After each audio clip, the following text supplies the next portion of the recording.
when I grow up. I do not want to be like Bailey and Curly. No way. I have higher standards than that. They make me laugh. At the same time, scare the shit out of me. What will they say next? Welcome to the roller coaster world of Bailey and Curly. Unfiltered. While this voice may be artificial, the unfiltered musings from our hosts certainly are not. Make yourself comfortable, grab a drink, and let's get unfiltered. Here's your hosts, Bailey and Curly. Hey there, everyone. Welcome to Bailey and Curly Unfiltered. It's Curly up here in Queensland, and I've got the king of lockdown, the man himself. We've got Matthew Bailey in, once again, lockdown central Victoria. How are you, buddy? Good, Curly. How are you? I am not bad. We had a bit of a false start there last night, which we did. Things happen, which we won't necessarily talk about. Now I'm going to head straight into Bailey's biz. So, what's the deal now? Just a whisper that you've been in recording studios, that you're on the road a bit. So, tell me about what's the deal. What's Bailey's biz? I'm excited to tell you this. Well, it's so much has happened since we last spoke. Yeah, and always does, doesn't it? It sure does. Like, I think, like, when we get off the podcast, I think, you know, because usually we know what we've got planned. Yep. And then more stuff happens, and I'm like, holy shit. So the 3rd of January, I think it was. Just let me check. Yeah, I think it was the 3rd of January. Just let me check the post. I got my braces off. Yeah, and you didn't even talk about that last time. No, because they weren't off yet. 29th of January was our last one, and I mentioned that was what was going to happen. That's how long it's been. Because I had to check the date on our last one. So yeah, we sort of missed the fortnightly thing. I think last week should have been. But anyway, yeah, we're here now. We're here now. I thought because so much was happening last week. I thought, you know what, let's extend it by a few days, and then we can get everything in. So braces are up. Holy shit, what a journey! 2.5 years they were on, and yeah, it feels good. Yeah. Yeah, it's definitely boosted the confidence a bit, which I sort of knew it would. But at the same time, mate, I'm 9 kilos down. I'm a few hundred grams off 10 kilos down this year too. Oh, that's awesome. Well done. So, good stuff. Thanks, mate. So just excuse me, guys, just having some lemonade. so yeah, that feels good. And you know, I've been single for a better part of a year now.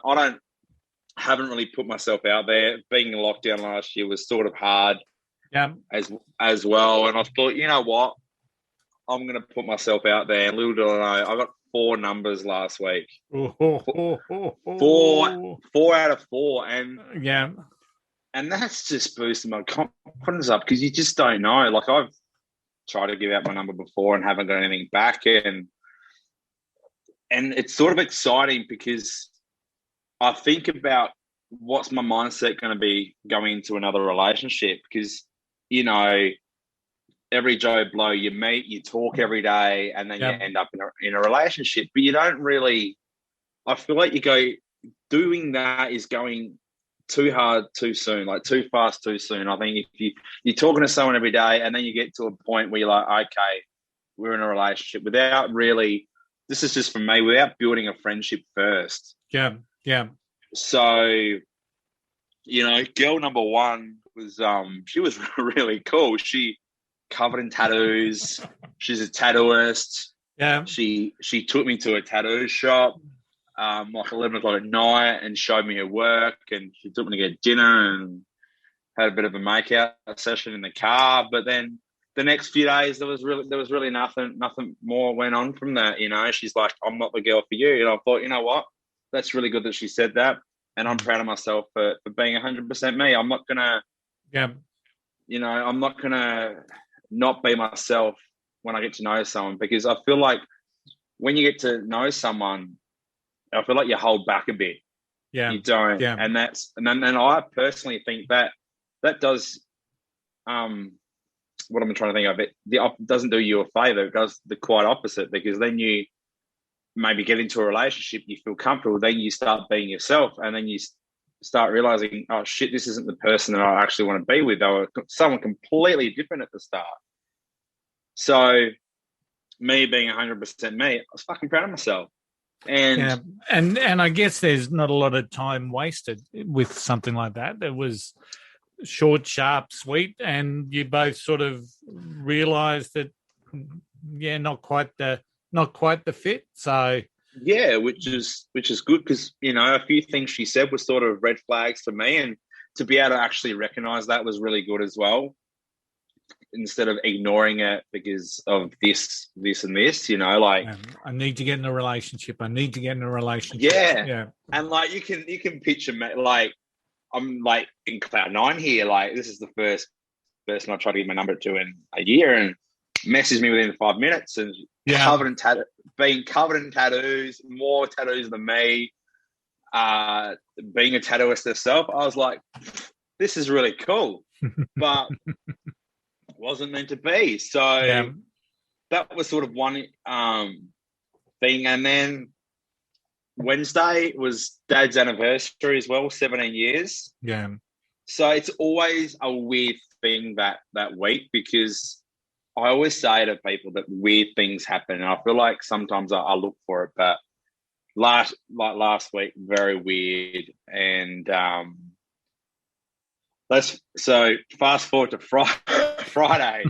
Friday's where it all happened. Well, actually, rewind to Tuesday, because I was supposed to fly up to Canberra Saturday. I was going to fly up in the morning. I was going to be recording from 9 to 3, and then catch a 4:30 departure flight back. I was looking at flights on Tuesday. I'm like, where's my 4:30 flight gone? Yeah. The latest one out of Canberra was 2:00. I'm like, what's going on? And I was possibly going to come home through Sydney, or I was going to go in the studio earlier and leave earlier. I'm like, I'm not really liking this. I'm like, fuck it, I'm just going to drive. So Tuesday, Wednesday, I'd already decided I was driving up to Canberra. Drive up Friday, drive back Saturday. And then, well, the cases are going up, aren't they? And we all know what that means in Australia. Fucking borders are going to close. Yeah. Borders are going to close. Like, South Australia had already fucking locked. Like, it wasn't. It's really a fucking kick in the teeth when they say the borders are open, but if you do go to Melbourne, you then have to get 4 fucking tests and quarantine for 14 days, or isolate for 14 days. It's like, you fucking just may as well close the border. Yeah. Yeah. Because no one can afford to pay for quarantine, but knowingly go in and just take 14 days out of life. It's just ridiculous. So me and Mum are sort of in lingo at the moment, because she was meant to come over here this Friday coming. Yeah. And we were meant to go to an event on Saturday. James Smith booked to her, but he's done it really well. Like, he lives in Sydney. So he left his first show, I don't know when it is, but it's in Brisbane. So he left early to then be able to be in Queensland for 2 weeks in case but the day he left, they opened the borders the next day to New South Wales. So, but he's still got a fucking road trip and a holiday out of it. And he's had backup dates. Now the backup dates is the 13th of March. So we'll find out over the next 24 hours whether the event goes ahead. Mum will have to miss out. I'll try and take someone, because I've got a spare ticket. If not, worst case, Mum comes over on the 13th, fingers crossed. So Friday morning, everyone's talking about lockdown. I don't know if you sort of got the whispers Friday morning up your way. Yeah, I think I forgot when it was announced, to be honest. I'm sure it was announced like mid-morning or something. It was 1 o'clock. 1 o'clock. 1 o'clock Friday. So I had work at 2:30. I had the car packed. I was going to Canberra no matter what. Yeah. I'm driving to work, listening to the conference, lockdown. I'm like, fuck, 5 days. Lock it down. I'll be honest, I got fucking PTSD from last year's lockdown, and probably so to a lot of people. And it's not just the 5 days of lockdown; it's the you're a fucking liar. Like, if it ends tomorrow, I'll be very, very shocked. Yeah. Because he's done this before. Last year, it's going to be 6 weeks, which turned into 4 fucking months, which killed everyone's mental health. Like, I don't give a fuck who has the fucking coronavirus anymore. Like, whatever. Like, my friends have had it. I'm like, so lockdown happened. I escaped. It doesn't really feel like we're in lockdown, to be honest. Yeah. So Friday, you messaged me, lockdown. Really appreciate your message too. The first thing you said was, like I said to you, I said, look, it's been a big week. I'm struggling. And you said, what can you do to help? And I think that's one of the best things you can say to someone. Yeah. But you had it covered, my friend. You had it covered. Had it covered. And so I said, I'll ring you. I can't remember what I said, but I said, I'll ring you on the road. So, well, let's talk about number 4, which is where we're getting to this, because this is, I'm fucking proud of myself for this one. And it's one of those things, when something happens, I like to look back of how it occurred, like the events that transpired before then. Yeah. And, I left work, I think around 6:45. I feel like I was on the 6:30 bus at work. I was at my car. I got changed. I rang my mate Camo because he tried calling me. I was like, dude, I'm at work. I'll call you when I'm on the road. And I was at work trying to work out what was going on. And New South Wales, I love Gladys because she's like, I'm not closing the borders. Yeah. She's a big supporter of that. She's like, last time we closed to Victoria was when they had 150 cases a day. Not that I think anyone should be closing them and how many cases they have. But ACT was closing at midnight.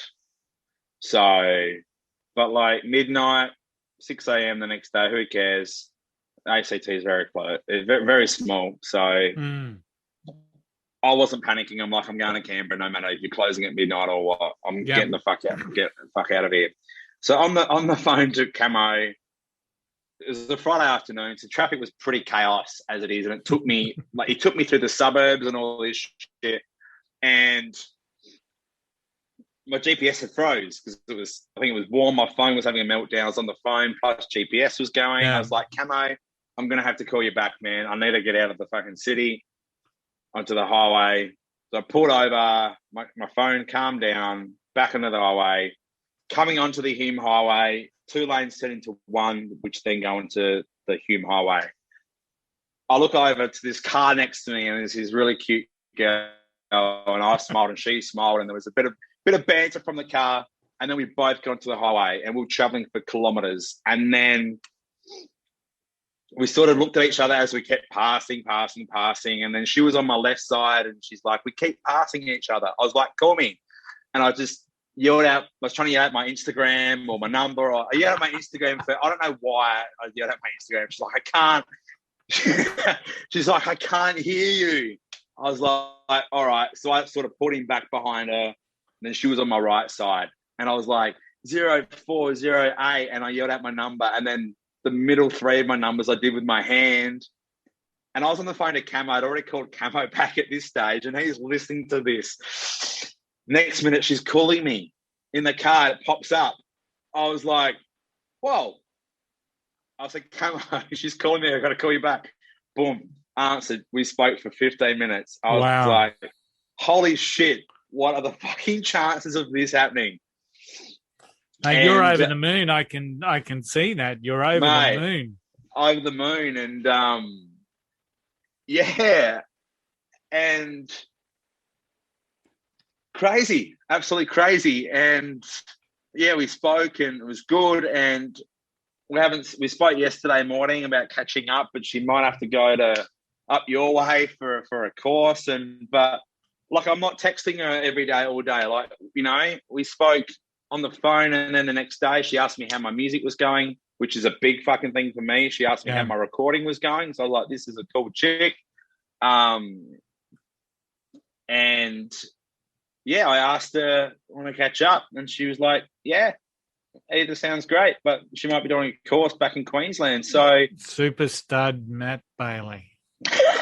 Mate, it's just I've been looking forward to this moment of meeting a girl and having, a very attraction and some sort of feelings, but also taking it slow and not talking every day, because I feel like that just puts this unwanted pressure. And on top of that, I'm dealing with loneliness as well. So, like, man, I turned my phone off last night and turned it back on this afternoon when I messaged you, and it was good because I don't want to be attached to my phone because it's killing my loneliness even more. And so that's been my week. And that's pretty cool. And talking about appreciated messages, as we talked about on the last podcast, February's my dry month, and yes, to get a text from you on I think day one saying, "How's day one going?" 28 days to go. Yeah, pretty cool, my friend. So day 16 still in there. Tell you what, the weekend was tough. It was, you just think, I just need to have a beer. And then the reality is I didn't. So, day 16, day 17 tomorrow. It's getting much easier. So Bailey's being chased by women. Geez, I can't even recall what that was like. I don't even think that ever happened for me. It's a weird thing, mate. And, like, you got to put yourself out there. Like I said, I've been better single for a year. We'll call her Tattoo Girl. It was sort of the first girl I'm like, I could probably see this going further, but it didn't, and that's fine. Because, if you just sit around, you got to put yourself out there. And if I end up with this girl from the car, what a fucking cool story to tell people. What a great story. So how is the music going? So you ducked away to Canberra. I did. It's mate, I'm not going to say it's done, but last week I was ready to quit. I'm like, I can't do this anymore because it's a big challenge mentally, but I knew it was normal to be like, I can't do this. Like, it's such a thing because it is a 24/7 thing in your mind, and it's not just the recording; it's so much more. And I had a bit of a fucking meltdown last week, the week before, and like trying to put the music video together, plus the booklet, plus the recording, plus this, and it's just, holy fuck, this is too much. So I put everything else on hold, focus on the recording.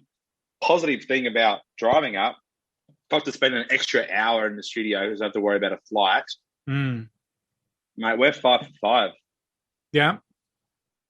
We do not have to do any more recording. We are into production now. All pre-production is done. So awesome. So to put that into like simple terms, we don't have to record any new songs.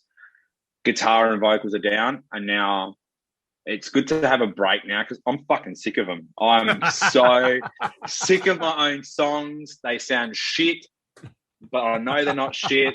They all sound the fucking same, but I know they're not. It's just when you're in it, the songs have been with me for years now, and it's been a challenge, especially like vocally. And Mark is like if I don't sing something right, I'm like, let's do it again. And he liked that about me, and it's good to recognize that. And that was, I was fucking wrecked because I don't mention, but I ended up got to Canberra around 2 a.m. Got to sleep about 2:30 in my car. Woke up about 6. Was like, fuck, I feel great. Let's go. Went to Macca's, got a burger. Ended up, it was bizarre. I was talking to this girl today on Instagram. I was like, I can't believe we spoke. Like, she lives in England. She's just had the COVID vaccine as well. We FaceTimed. I'm like, so much happened. And the fact that it was done, like the recording bit, I'm like, it doesn't feel like it. And it won't for a few days. Yeah. Because I was so tired. I was just hyped up. And then yesterday I was on a hike. I was on the phone to Mum. And then the girl from the car said, it sounds great to catch up. And then, boom, I just cried my eyes out in the middle of the fucking forest out there because I'm like, holy shit, this record, it's like it's literally taken me 3 trips to Canberra to do it. and since the borders were open, and I was like, holy fuck. Now I've got to go back up. Yep. But I've got to take a few people. I've got to take a few people up there who are singing on it. Probably looking at April, May. So that gives me a few months to sort of, step away from the song and sort of look from production now and what I can do there and all that. It's all coming together. Awesome. Always good to hear. Which I found lockdown this time for you guys. There seems to be a little bit of a changing of the narrative from many of the people in Victoria. As in, there's not as many Dan fans, and they've all switched. Like I was talking to someone, he's like, I supported Dan last year, but not this time. Yeah. And I actually signed a petition today. sackdan.com.au. Cool. Right. And there was a church that still held their service on Sunday, and I did see that. And then I saw on Twitter today there was a police raid on a gym because there were 3 males there working out. So yeah, there's still some real challenges in relation, but from what I can hear, the tide is turning, which I think is a positive thing. So speaking about music, I'm going to share my undiscovered song for this podcast. So this is a guy. Now, believe it or not, as you know, I used to work within the Coles group of companies, and I was with Coles Express there for a time.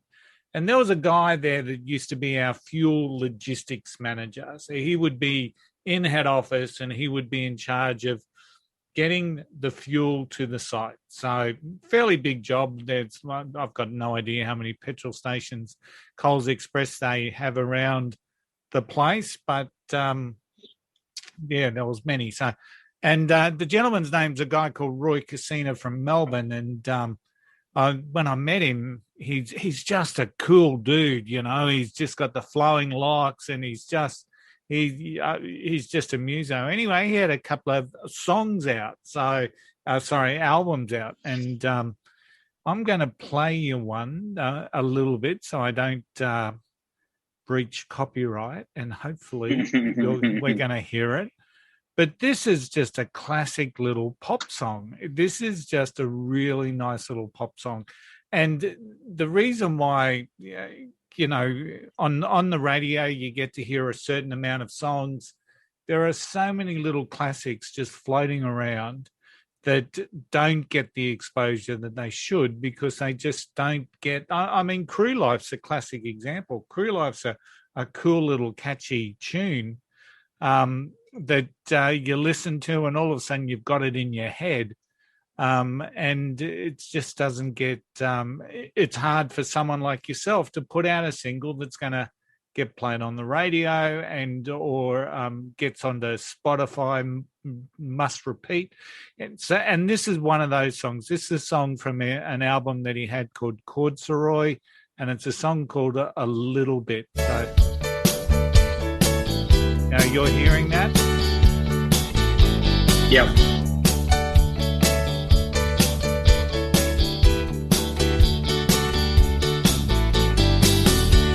Strand of your hair on my car seat. It was deep in some more receipts and some food from when I saw you last. I haven't driven since that Sunday evening. I'm trying to get my head around your leaving. Why do you seem so far in the past?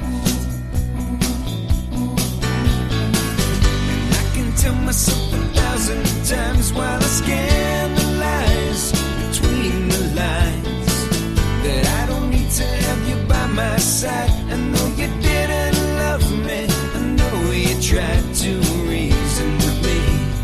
Here comes this. Maybe it's just a season to be a little bit lonely.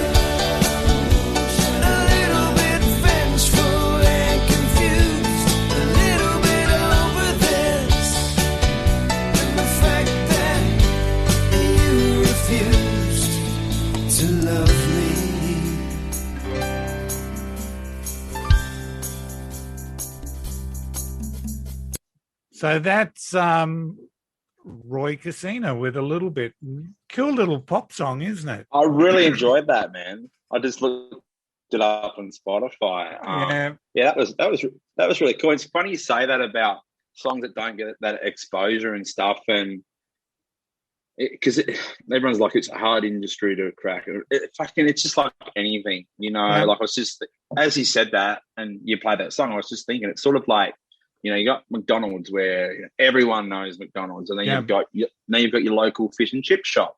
Yeah. I don't think there's any like fish and chip shop chains. It's sort of the same with music. You got to keep pushing, and like I got a message last night saying my daughter just put this on, and there was Crew Life on YouTube. I'm like, fuck. I was like, how'd your daughter put that on? Like, this is a mum who's a few years younger than me, but you just got to keep pushing and pushing and pushing. And yeah, I agree. It's but what it takes is people to like the song, and then people to say, "You beauty, I'm going to share this. I'm going to play it in front of my friends." The song I played last week from the Blow Up Sweethearts was just so cool. It's such a cool little song. And Sharon went for a run this afternoon, and she comes back and she says she was listening to Jeff, George, and Mary, which is the song. And all it takes is just one or two people to start sharing stuff like this, whether it's Crew Life, whether it's bloody whatever the case. And it's just that's the way things start moving on. Yeah, like this EP. There we go. Here, Crew Life. Instructions. Look at that. What a cool little beginning that is, Matt. Man, that was.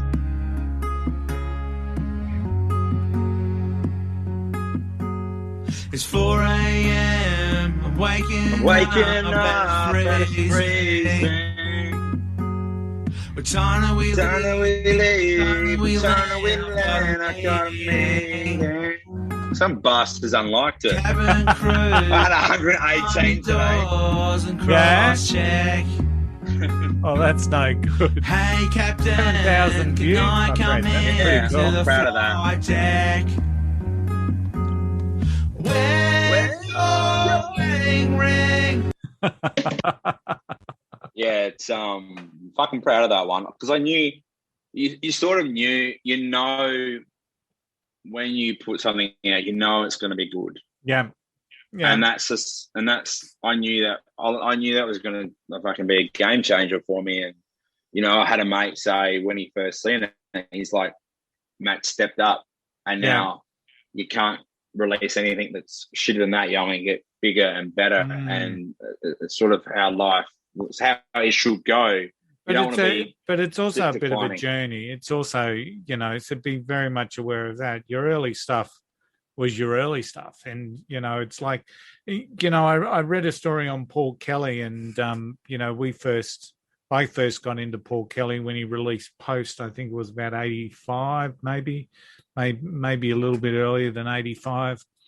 But before that, he'd released a song called Billy Baxter. Right. And Billy Baxter, once again, is just a classic little song. And Paul Kelly's tried his hardest to try and rid the world of Billy Baxter. And have you ever heard it? As in, he doesn't want people hearing it, or he doesn't want people hearing it. So I pulled gluten-free off. Yeah. So let's see what we can get here. Let's see. This is Billy Baxter, I think, by Paul Kelly, if it wants to play. Oh, maybe he has got it. Oh. My God, that thing just keeps going round and round. Maybe he has some. Let's have a look at this one, see if this one's going to go. Just so, that's really weird, isn't it? Just not getting anything. And this one was released in 1980, and because like musicians, they don't want anyone to hear I wanna be like Billy Baxter and lose my limitations. I wanna be like Billy Baxter and do imitations. He's such an ugly man. Billy's got 1,000 faces. He's a lover and a gambler too.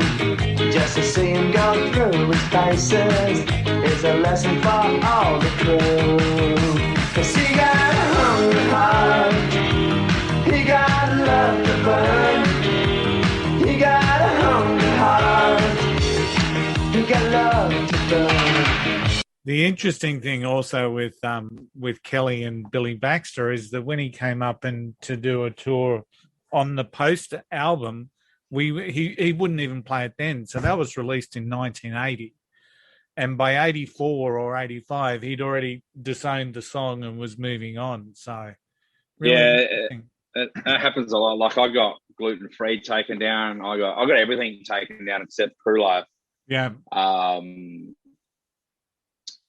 Maybe use the word embarrassed. Maybe, I don't know. You sort of, as a songwriter, you sort of work out who you are, and producers are everything. Like when I listen to musicians on a podcast or whatever, fucking every time a producer will get mentioned, because that fucking, they make the song. Like who produces your record is your sound. And you know, before meeting Mark, I just, you know, plug it in and record. There was none of this. Like now I'm at a point, like I said to you earlier, I said I'm sick of these songs. I've never got to that point before where I'm sick of them, and now I want to have a break from them and then go back into it again. And you know, just it was so funny because you can never predict anything. Like I recorded the song about Dad on Saturday, being his anniversary on Wednesday, and it's been such a big week. I thought I was going to get emotional, but I didn't. Because I just think it was been such a big week. I was tired. I feel like I'd already been emotional by actually writing the lyrics, and recording was just like the cherry on top. But then the next song, not even a sad song, like a really happy, fun song. Me and Mark we were in tears with laughter, crying. We had to walk out of the studio because there was this one lyric I was trying to sing, and he's like, sing it like this. And then when I got to sing it, I lost it. I just couldn't. And then once one person starts laughing, it was just, we had to walk out, have a breather, have a break, go back in, and then record again. So, and then, like I said, yesterday hiking, it just fucking cried like a waterfall. Like it all just came out. Like, music does funny things, you know. Some of the best years of my life were when me and my mates were just popping around and seeing bands every weekend or during the week. And, you know, the Gurus played at a grand final when What's My Team was the album and the theme. Yeah. And I fucking started crying because it just brings back all those memories of all those good times that you had with mates and going to see bands. And I think the realization that, you know, those days are probably gone. So I bloody hate getting emotional. Hey, on another note, completely, Clubhouse. Have you been to the new social media Clubhouse yet, mate? Yeah, I did go in. I'm in a room at the moment with they're all Black African Americans. They're in where are they? Mississippi, I think, and down that way. Yeah, really cool. They're like, hey, an Aussie. Like, yeah, an Aussie. I was like, it's really bizarre. Like I've only been on there twice because it's like trying to work out the rooms, and it's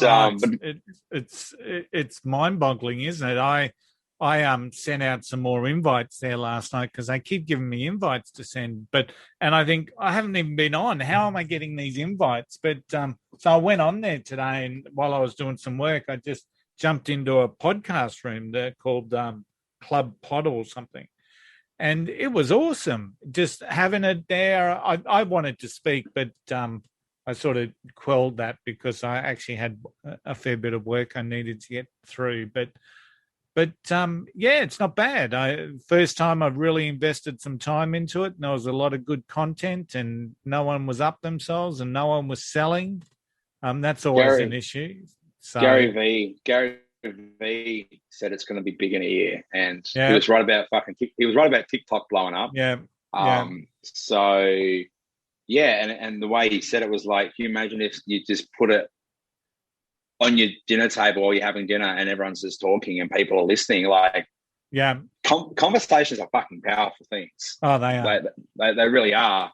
And I didn't mention this earlier, but when I rang you Friday night, I said to you as we were off the phone, I said it felt like we're doing a podcast because it was actually a really cool experience because, you know, this isn't.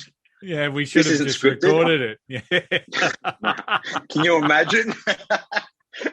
This is a toned down version of Friday night. Yeah.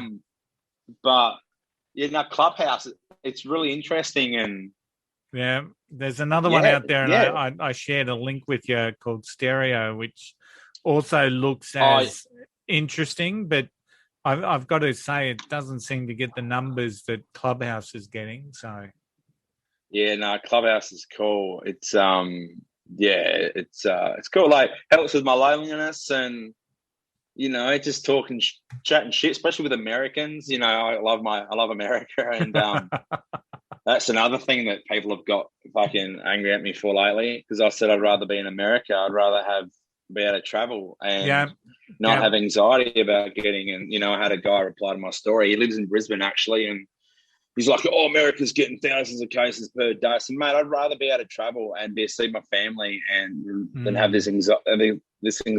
And he's like, "Oh, I've got family down there." I'm like, "Mate, you're in Queensland. You've got fucking Anastasia. You probably haven't had more than 20 cases." So, like, you know, and like, someone said to me the other day that, you know, I was telling them how I went to Canberra, and they're like, "Oh," because there was thousands of people on the Hume Highway. Yep. It was actually a really fucking cool experience. Like, everyone so was fucking bolting. cool. Yeah. You know, I went to the servo to fill up, got Macca's on the way up, and someone said to me down in Melbourne, "Oh, everyone leaving, that's just spreading the virus." Oh, all right then. Fucking, I won't leave my home because if I go to Woolies, I'm fucking spreading the virus. Like, fuck off, get back in your box. Like, I think that COVID has just brought out the worst in Australians, and even now, what we're seeing is a lot of people are really angry that we haven't got the vaccine yet, and I think to myself, there are places in the world that need it a lot more than us. You know, UK and in the US, obviously. I heard somewhere that there's 11 people in Australia in hospital with COVID. 11 people. And so that gives you an idea that we're, you know, whether we like it or not, you know, we seem to, COVID's not really an issue. Yeah, we whinge about the lockdowns and whatnot, but, you know, at the end of the day, it's not a rampant thing. And then to think that we've got these people in the population that say, well, yeah, we don't really have it, but we still need to be vaccinated. I get that. But fuck me, can we vaccinate Brazil first? Can we vaccinate the US first? Because they're the ones that need it, and we don't. So, but, you know, and, you know, I've mentioned before the amount of people that are just saying everyone's had plenty of time to come home, leave them over there. And, you know, all these Aussies that are wanting to come home still. And, you know, that's not Australian. That's not who we are. That's, you know, but that's the type of fear that's been generated with this bloody COVID crisis. We're just fundamentally changing who Australians are. So, yeah, you're exactly right. And it's really sad.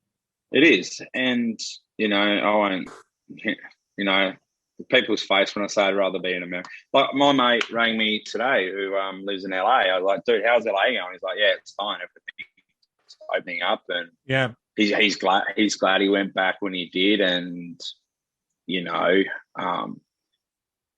like, the media just makes it, you know, people hear 100,000 cases a day in America. And, you know, 2 years ago, we had no idea how many people had the flu. We obviously didn't, because it wasn't reported. Like, I'd love for the media to be like, you know what, fuck this. We're not going to report cases anymore. Yeah, You know? absolutely. And the other interesting thing in the States at the moment is there's this Arctic weather system that's come through. It's snowing in fucking Texas, and Oh, wow. yeah, so they can't even recall when that last happened. And the interesting thing is, you know, because I've spent a bit of time this summer getting my pool in really good nick for the first time in about 5 years.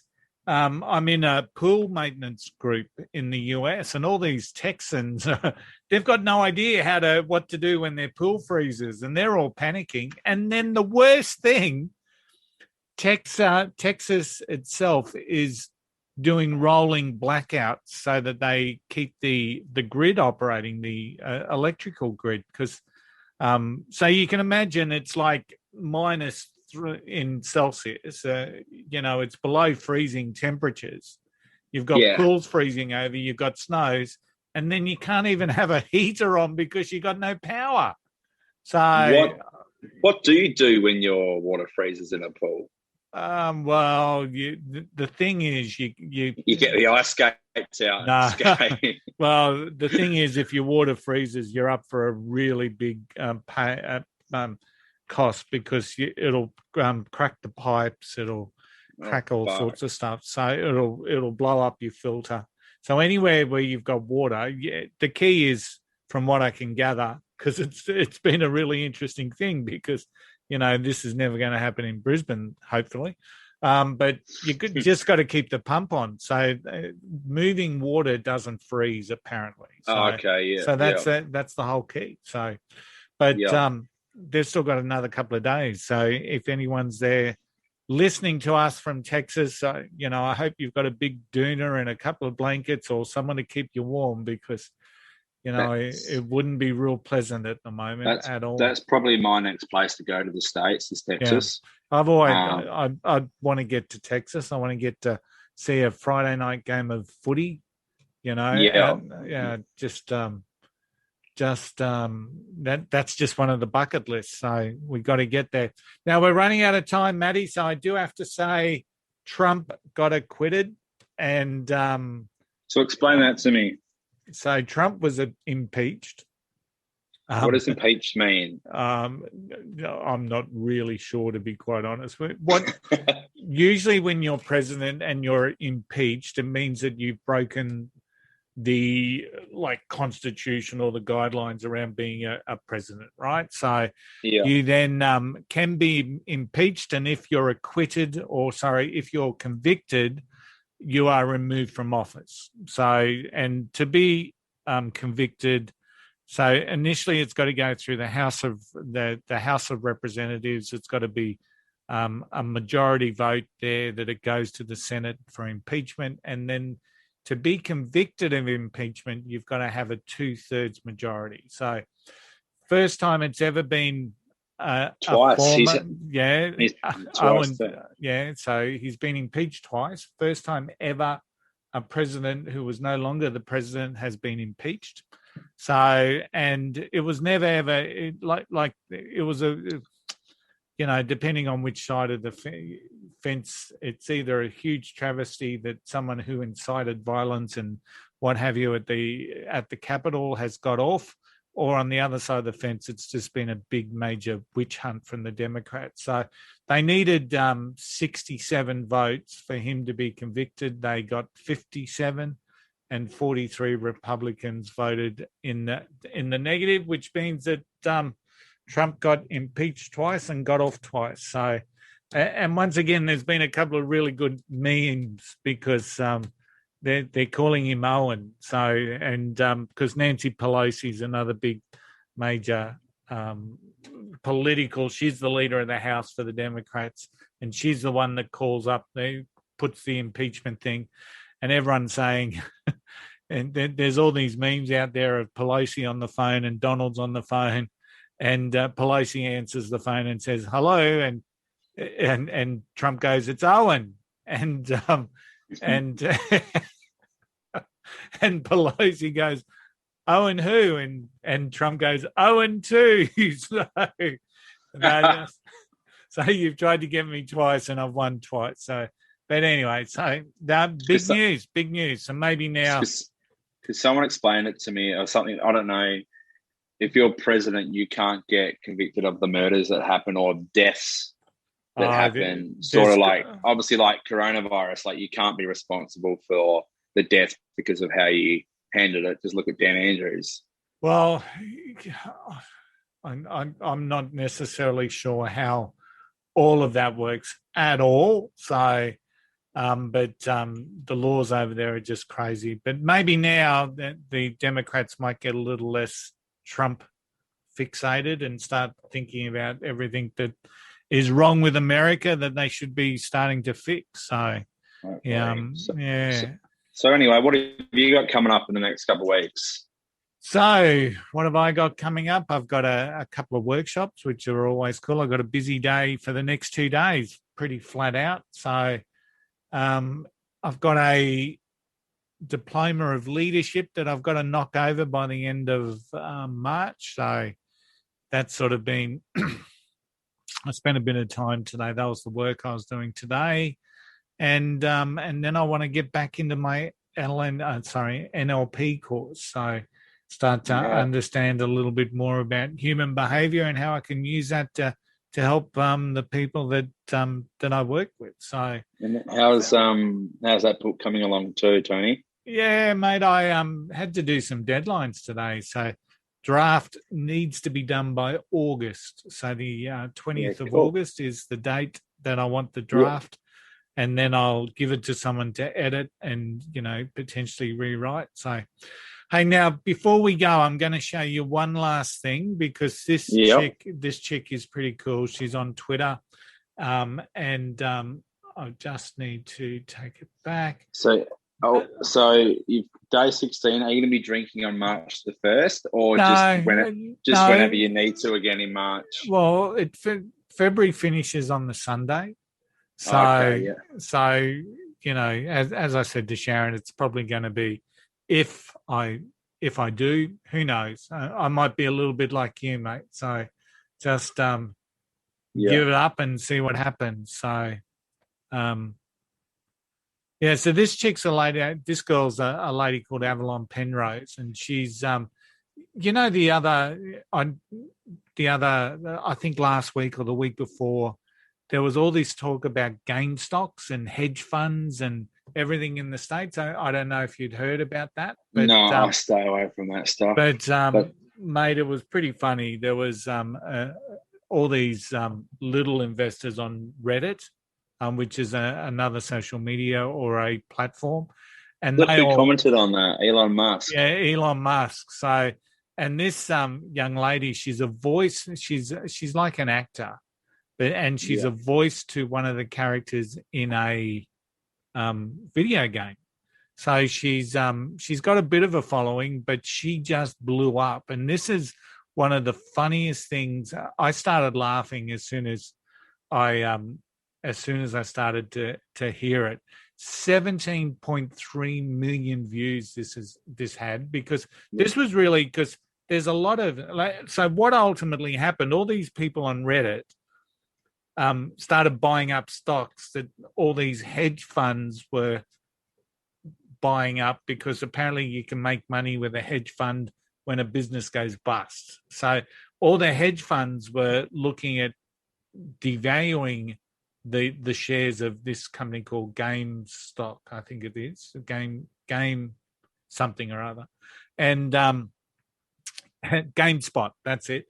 And the hedge funds are going to lose millions of dollars out of this. And it was all the rage. It was absolutely all the rage. So this lady, Avalon Penrose, summed it up beautifully, I thought. All right, let's listen. So I have been seeing a lot of people online who are like, what is going on with the stock market? Is there anyone who can explain this in normal person terms? And so I decided I want to do that because, I own stocks. So I, have a pretty good understanding of the stock market. And from what I understand, there are these people who they have lots of money and they have hedges around their house and go to the market, but it's like not a real market. It's it's metaphorical, but it's real. And they go, uh-oh, that company is not doing well, so I'm gonna make it do worse. So they pull out some papers and they go, who wants to make a deal? They start making deals and they say, if this company's good, if it goes down, then I get money from you, and if it goes up, then I'll give you money. But they don't tell you that it's not gonna go up. I mean, they will make it so it goes down. But then there was this online reading club that was like, oh, well, not today. We want hedges too. And so they went into their bank accounts, and then they also went to the market, and they were like, buy of the company, and changed it a lot. And so now the initial people, the hedges have to give their hedges, I think, to the other people. So yeah, if you have any questions, just let me know. So I have been seeing a lot of people. That was funny. Oh, it is. And she's talented. She's really talented. And I love it how she calls the guys from Reddit, which is a platform, the online reading club. It is just really cool. So anyway, I had to share that. What's on the plans for you, Maddie, for the next couple of weeks? Mate, I don't know. Not much. Like, now that the recording's done, I'm not looking at when I can go up to Canberra next, because I was supposed to go up again. But now I'm just going to probably have 2 months off and probably head up in April with the special guest that I'm bringing up to sing on the record. And, probably just do some bits at home, like the EP booklet, like the lyrics and all that sort of stuff. I've got some boring stuff for work. I've got to do like exams and stuff next week. I'm meant to go to Sydney for that. We'll see what happens. And not a lot, man. Just living, just enjoying life, just doing me, man. You know, 9 kilos down, just focusing on that, and you know, getting out, exercising. Nothing planned, which sounds really weird to sort of say, but. Man, life's simple. I don't complicate life. Just trying to stay happy and get through this lockdown. Not that I'm not feeling depressed or anything. You know, I've ended a few friendships lately, which is good. You know, got to do that. Keep giving out your phone number, young man. So that's it, man. That's it. Keep going. You know. It's good. It's good, man. It's good. You know, in 2 weeks' time when we talk again, don't worry. Something else will happen. the world of Matt Bailey. Absolutely. And we'll talk a little bit. I'm heading to Adelaide at the end of April. So fingers crossed. Fingers crossed. Mate, I was going to say, how many trips of this have you booked in now for Adelaide? So, Matt, you, Bailey, as always, absolute pleasure speaking to you. This has been episode 15 of Bailey and Curly Unfiltered.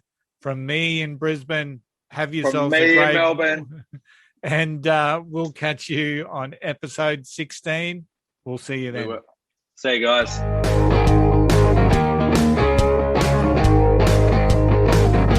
Thank God that's over. If you didn't like it, leave a review to warn others, or share it with people you want to annoy. If you did like it, I'm sorry, you cannot be helped, so you may as well leave a good review. I guess the boys will appreciate it. As Curly would say, don't be an asshole. Hopefully, I won't see you next time. Goodbye.